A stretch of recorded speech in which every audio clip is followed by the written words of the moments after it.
my name is Charlotte G. I am the news editor of MIT Technology Review. And I'm delighted to be here with you for this fantastic panel and our brilliant lineup of speakers. Today I'm joined by Sana Khareghani, who previously ran the UK Government's Office of AI and is now Professor of Practice in AI at King's College London. We also have Dex Hunter-Torricke, who is the Head of Global Communications and Marketing at Google DeepMind. And last but certainly not least, we have Rachel Coldicutt, who researches, studies, and writes about the social impact of technology in her role as the Executive Director of the consultancy Careful Trouble. So let's kick off. So guys, the implication of the title of this panel is slightly worrying, and one could even argue the size of the stage. Do ethics even, just saying, do ethics even matter in the age of AI? So maybe we can dive straight into that. I would like, Dex, you work at Google DeepMind. What's your take on the title of this panel? I think the technical term for this title is a leading question. I'm going to say yes, ethics do matter, very controversial opinion. We live in a time when AI is advancing at an incredible rate.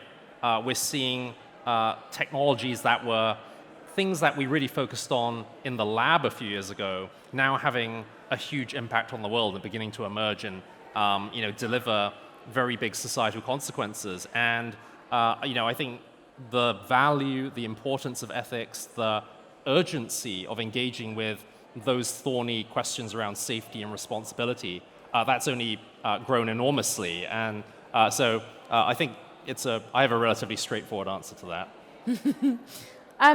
Rachel, what would you say to the title of the panel? I mean, I suppose my perspective is that what ethics represent is the floor, not the ceiling, And so I suppose over the last 8 or 9 years, I've been working in responsible and ethical AI. And one of the things you tend to notice is that people start to talk about ethics when they feel like they are moving ahead of the law, right? When there are not solid precedents to help them make easy decisions.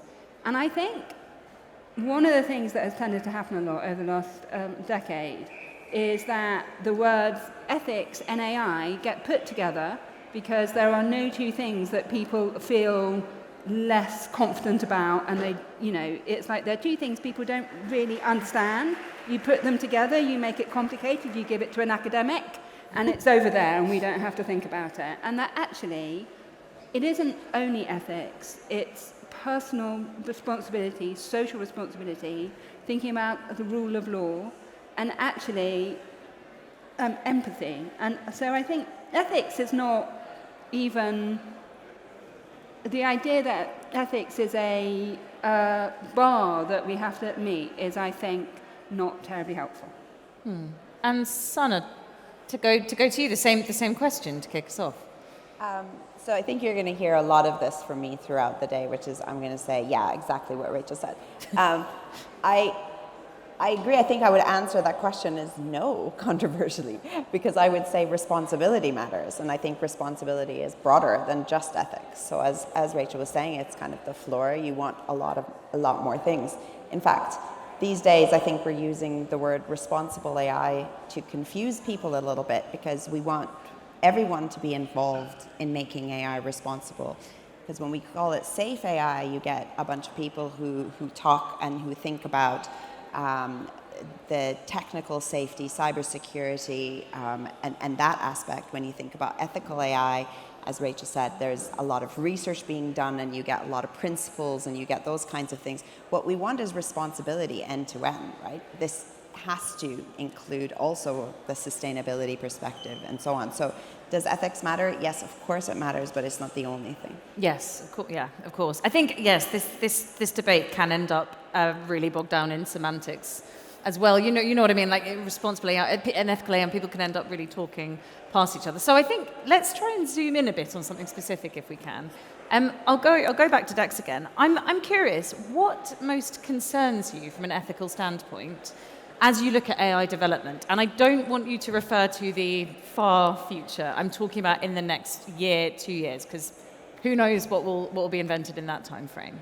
Well, that's a great question, actually, because I would disagree that you can leave out the far future as you're thinking about the near-term harms. And I think this is a very important thing. So when it comes to like what concerns me the most, like actually I'm not sure like I have a hierarchy here. I would say there's 3 buckets of things at Google DeepMind that we think about, and they're all very interconnected. So one is absolutely those near-term harms. So, looking at things like, bias and misinformation, deep fakes, things that, are of great concern, I think, to a lot of different actors today.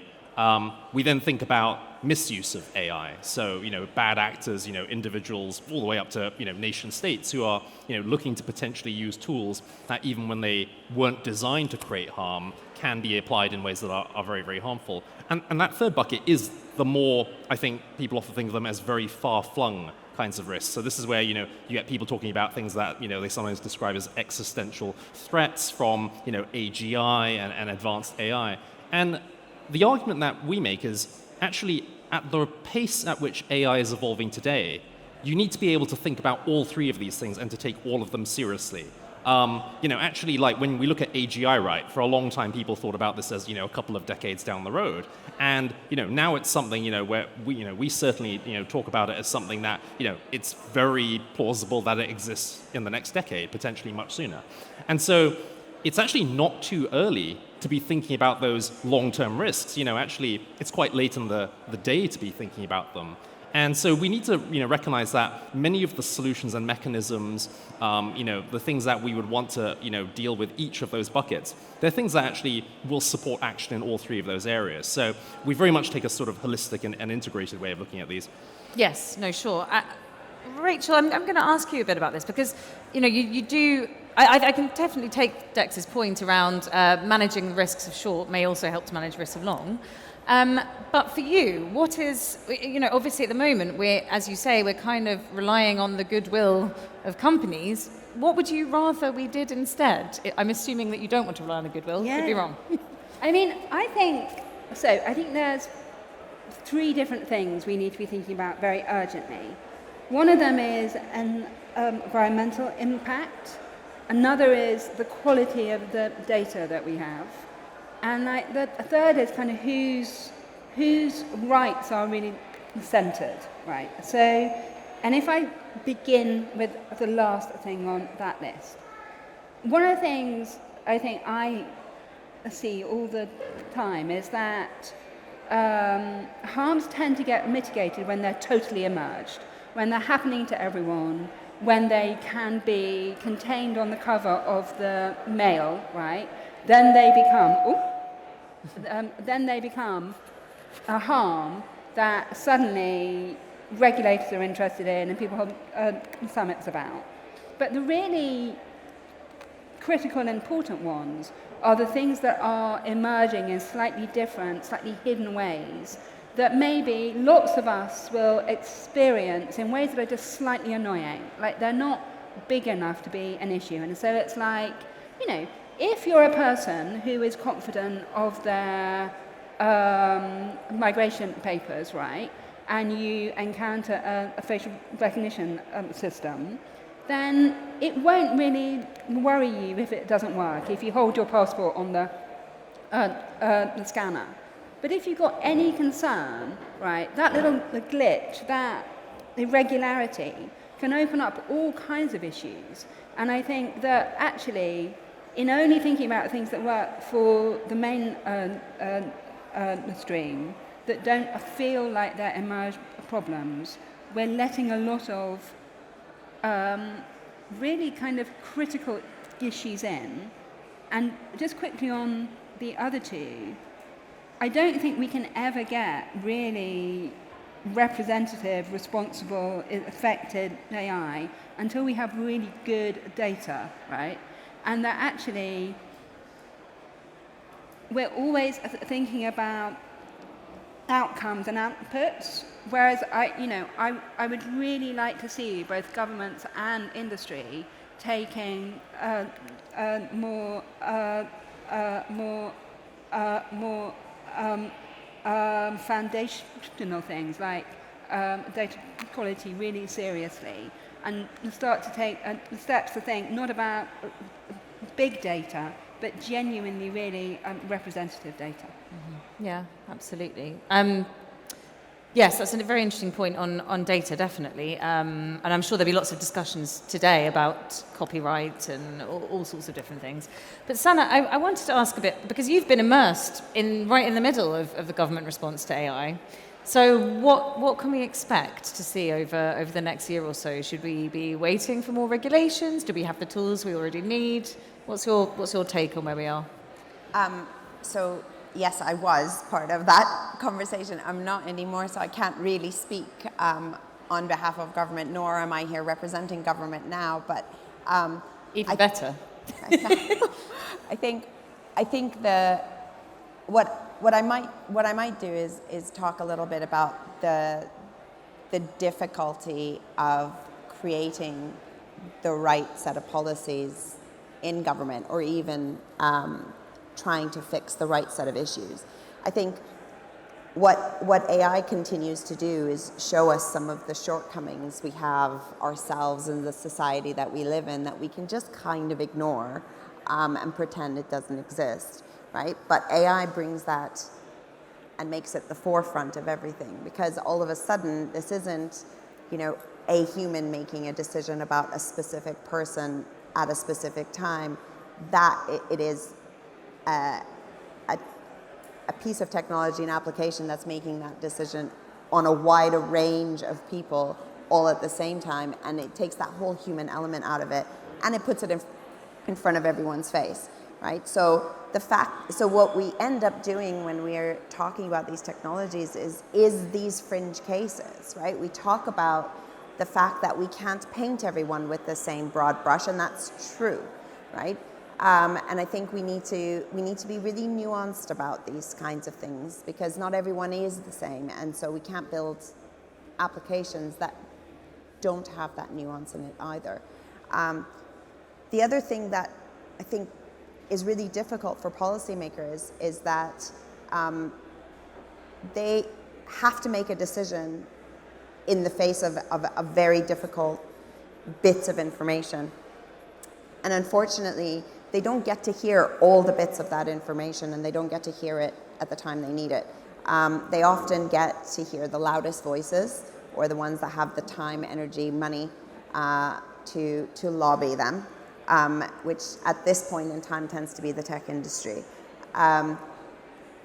What needs to happen, what government needs to see, what policymakers need to see is the perspectives from all parts of the ecosystem, which include academia and civil society and the regulator and all of the people who are facing the same challenges, but from very different perspectives, with very different incentives, with very different kind of core values that they're trying to maximize, right? And as a policymaker, you will have to have trade-offs, because that is just how it works. But making those trade-offs in the face of the information brought to you from these perspectives is the best way to do it.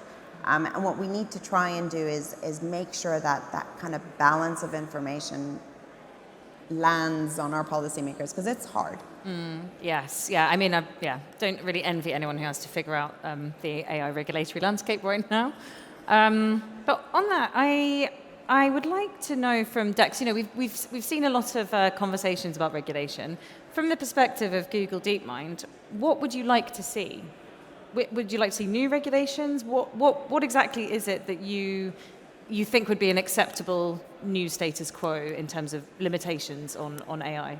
Yeah, I mean, this is something that obviously the UK is hosting a global AI safety summit on at the start of November, and there's a tremendous amount of energy going into these conversations among regulators and policymakers in a lot of different places, including the UK, the EU, of course, the US, where they released a set of principles from the White House, which are things that Google and other tech industry leaders have obviously been in dialogue with and have committed to as well. I think from our perspective, right, these conversations that are taking place, they're things that they really do need to include a lot of other actors before we can reach a sort of like foundational point of view on these things. Like right now, you do have the loudest voices, including, of course, many industry actors who are very overrepresented there. And one of the things that we've been really, really keen on is ensuring that civil society voices, for example, academia, are very much part of those conversations. So I wouldn't actually say like, here's our laundry list of all the things that we want to see in this. It really has to be shaped through a conversation, right? Otherwise, we're going to end up with technology futures that are extraordinarily unrepresentative and are not going to engage with the often very disproportionate impacts of AI on particular communities. So, as we head towards, the UK summit, I think one of our hopes is actually, this is a conversation that is shaped by a lot of very diverse actors. It isn't something there where Google, DeepMind, or any of the other tech industry leaders should be saying, like, this is really the blueprint, now let's all just sign up to it. Yes, of course. Yes. Well, yes. Not at least not in public. But Rachel, I'm glad that you brought up the summit actually, because it will be fascinating to see what comes of that. If you let's say that you're creating a yardstick for whether that summit's been successful, what would it be? What would you say? Right, that's been useful. That's just been a talking shop. So, right, I think one of the things that's really interesting at the moment, like I've been working in this space for a long time, and there's currently no money to support civil society.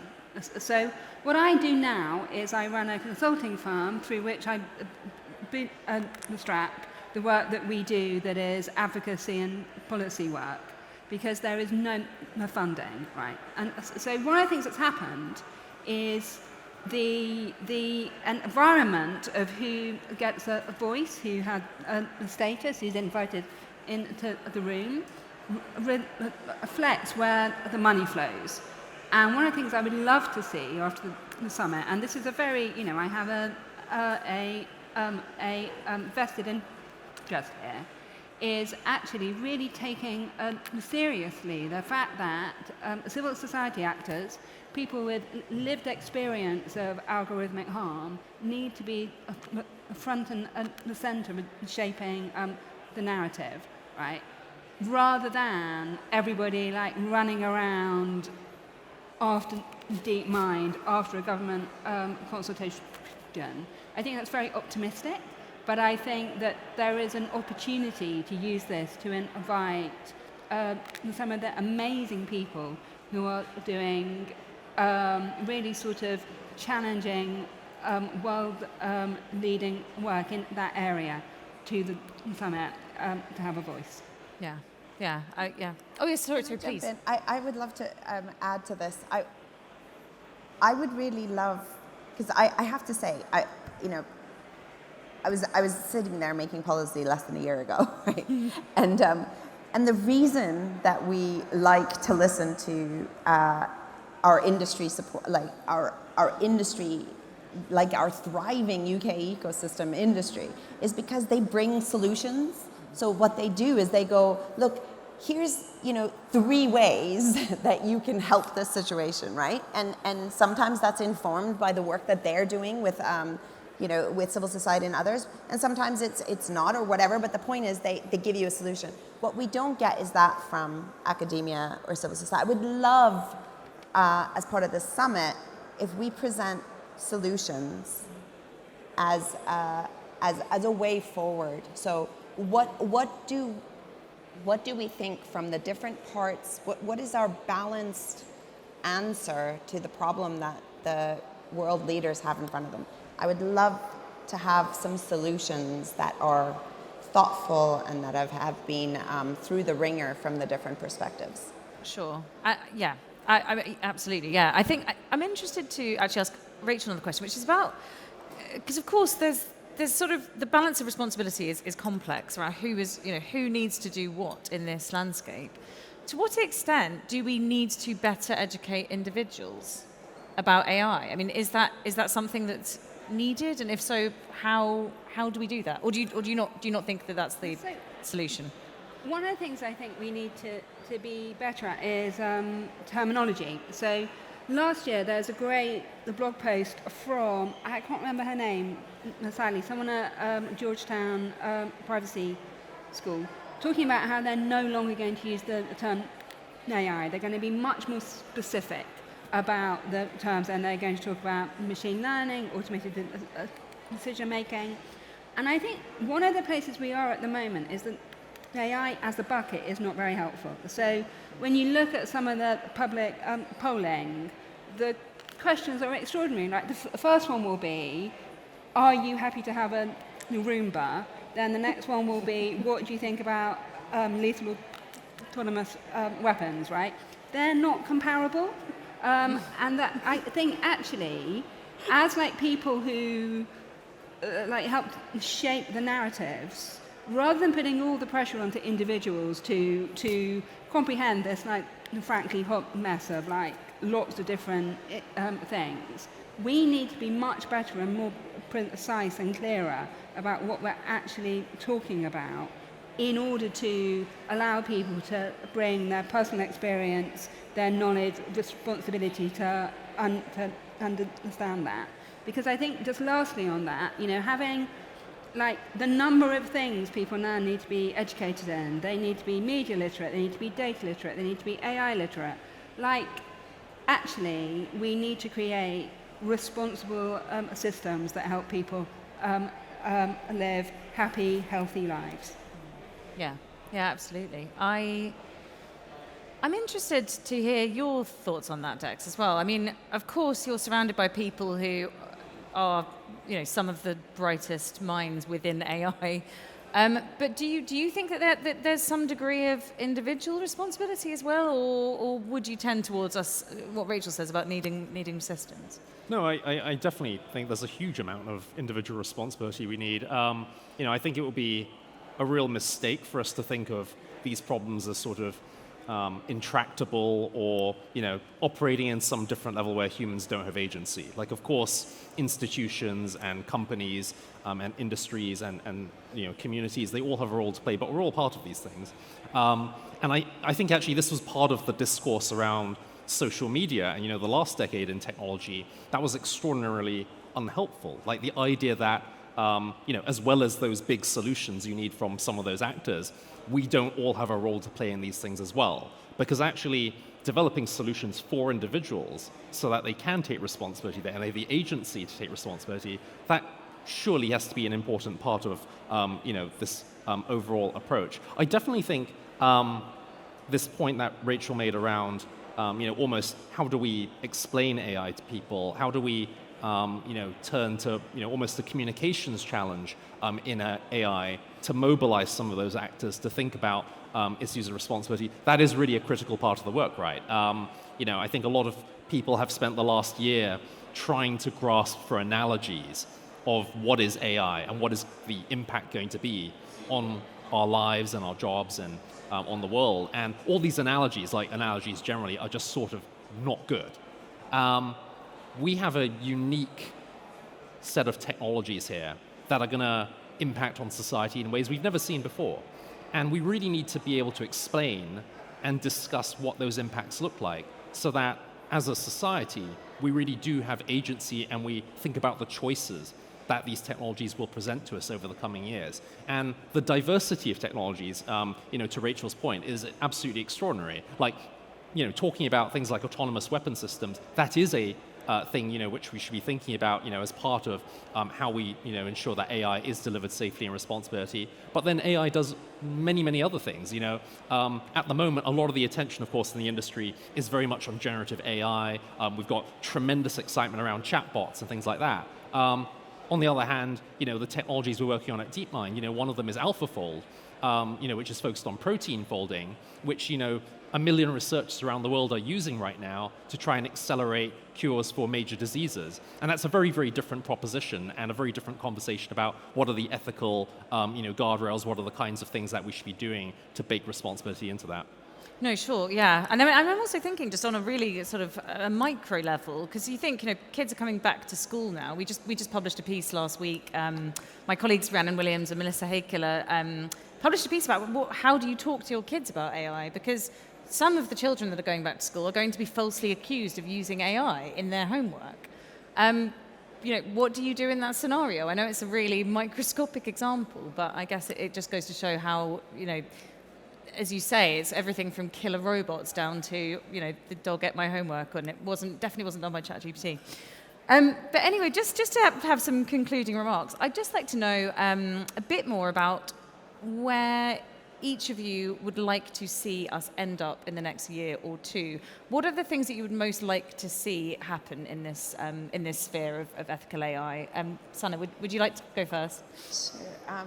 So I am also the AI policy lead for a big government grant called the Responsible AI UK grant. And the mission of this is to bring kind of cutting edge research that's done both nationally and internationally together under the umbrella of responsible AI and really connect it together. So to understand, shine a light on what's happening and also to kind of look at what gaps there are and put money in there to get more research going. So I would like to see over the next year, I would like to see fewer principles and fewer papers telling us what the problems are and fewer papers asking for things to happen. I want to see solutions being suggested. I want to see those solutions dissected for their merits and their negatives. And I want to see that with kind of research and practical, both from a commercial as well as a kind of community, how would this be received kind of perspective. So yeah, I'd just like to see that. And one of the pieces of work that we do in the Responsible AI UK is we fund skills. And we fund skills both for the people who work with AI, people who live with AI, and also the people who develop AI. And I think we need to get that right. So I think to Rachel's point, we don't do ourselves any favor, but calling AI in the singular when we talk about this vast array of things, much of which people have been using for many, many years. You know, not to say we shouldn't have dealt with it years ago, but you know, I think there is work to be done, and there is onus on the community in the know to help the others, help it make it easier for them to understand. Because like Rachel said, everyone doesn't need a degree in this stuff, right? We need to be able to do the hard work to make it easier for people to understand. Sure, okay, so clearer conversations, more money. Solutions and some money. Dex, what would you say? What's your sort of big wish for this sphere over the next year or so? So strong +1, you know, to Sana on getting to solutions. I think over the next year, we definitely need to have a much greater degree of precision about how we actually do respond to some of these challenges we face, you know, across those 3 buckets of risk I talked about. What I would love to see, in particular, you know, thinking about this, you know, as a technologist and as a communicator, we've got to have a joined-up conversation about both the benefits and the risks of AI.